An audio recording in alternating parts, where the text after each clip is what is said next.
Lisboa, a capital portuguesa, tem sido, nos últimos tempos, palco de lançamento de diversos livros que, de uma forma ou de outra, têm pretendido retratar ou recuperar a memória dos anos mais duros da repressão em Angola, ou seja, o período que se seguiu aos acontecimentos do 27 de maio de 1977. E um desses livros é precisamente a obra Holocausto em Angola, entre o cárcere e o cemitério, da autoria de Américo Cardoso Botelho, um antigo engenheiro e administrador da Diamanga, a então Companhia Diamantífera Angolana, hoje em Diama.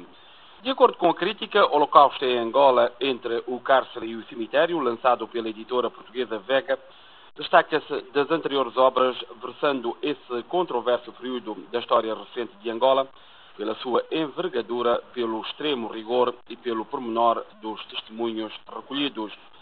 Américo Cardoso Botelho, um engenheiro que a contravivia com a descolonização de Angola, chega a Luanda em 1975. Em fevereiro de 1977, cerca de 3 meses antes do levantamento militar do 27 de maio, é detido pela Polícia Política Angolana e conduzido à cadeia de São Paulo, naquela cidade capital angolana, da qual só seria libertado e expulso do país em 1980.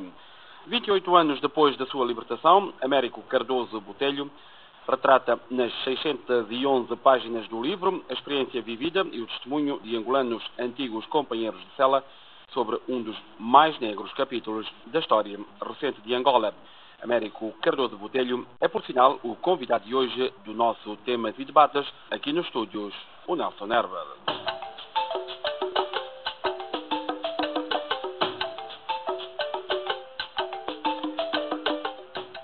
Sr.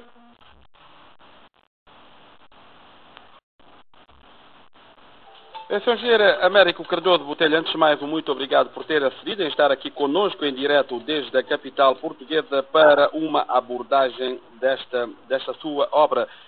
Falando concretamente do seu título, Holocausto em Angola, pela sua experiência nos calabouços em Angola, que coincidiu com os acontecimentos do 27 de maio de 1977, o que presenciou, testemunhou e pôde ouvir dos presos, tinha todos os contornos de um extermínio seletivo. O Holocausto foi, de facto, o que aconteceu durante esse período da história recente de Angola? Sim.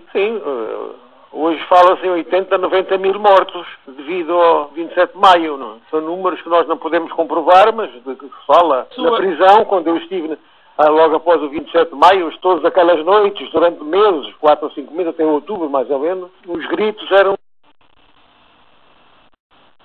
noites, exigir as confissões, os despachos para a morte era a partir das 10 da noite até às 4 da manhã, em que as caminhonetes iam praticamente cheias de gente para ser exterminada. Como é que se dá, para os nossos ouvintes entenderem, os primeiros contactos seus com os detidos dos acontecimentos de 27 de maio? Bem, a cadeia era uma enorme cadeia. As celas, não havia celas para uns e celas para outros. Eu, por exemplo, como era um engenheiro da Diamanga, diamantes, não é? E eu fui metido dentro de uma cela onde eu, a partir de certa altura, fiquei sozinho. Uma cela pequenina, mas vivia sozinho. E como eu era o único, praticamente, que recebia, enquanto os angolanos não podiam receber sequer o Jornal de Angola na cadeia, eu recebia revistas de Lisboa, jornais de Lisboa, que depois emprestavam clandestinamente a imensos angolanos, de modo que eu tinha muitíssimos, praticamente com todos, e o privilégio de ser uma pessoa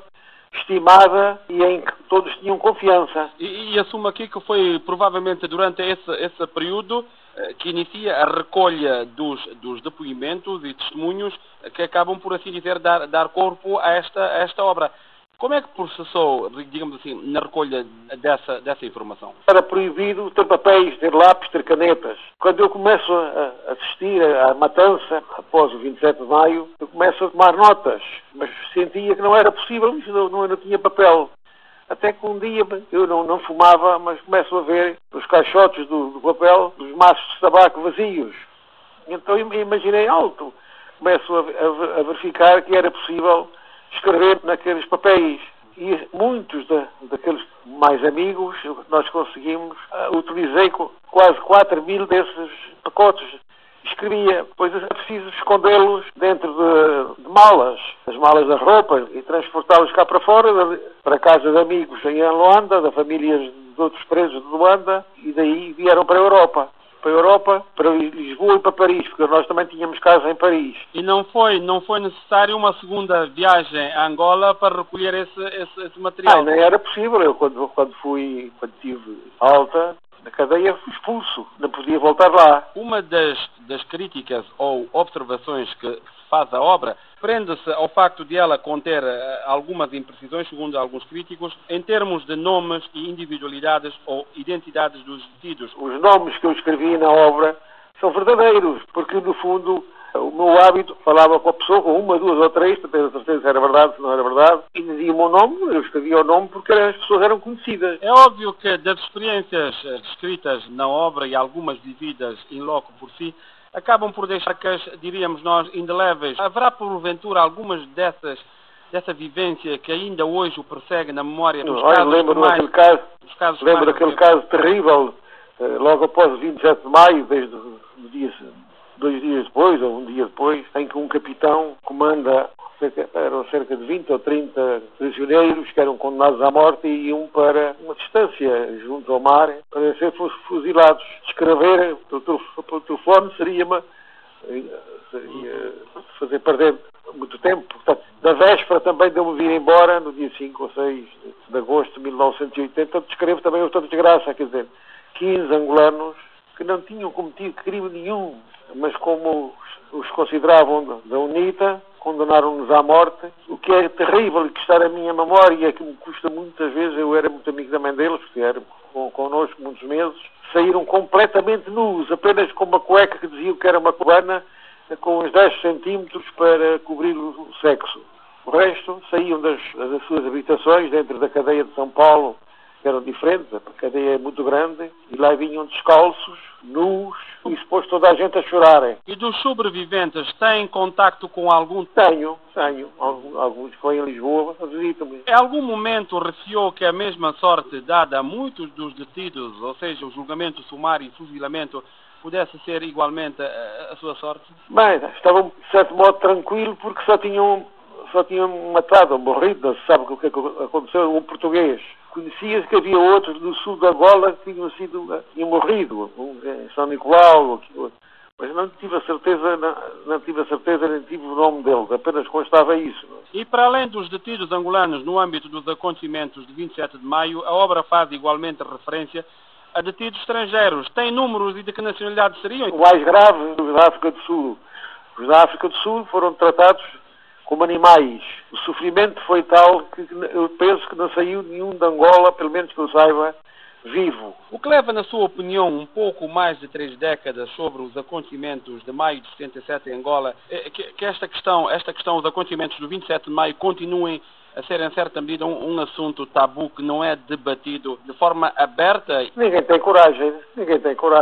Sofreram muito. A matança que ocorreu foi de tal ordem que ainda hoje ninguém esquece. E a população tem medo.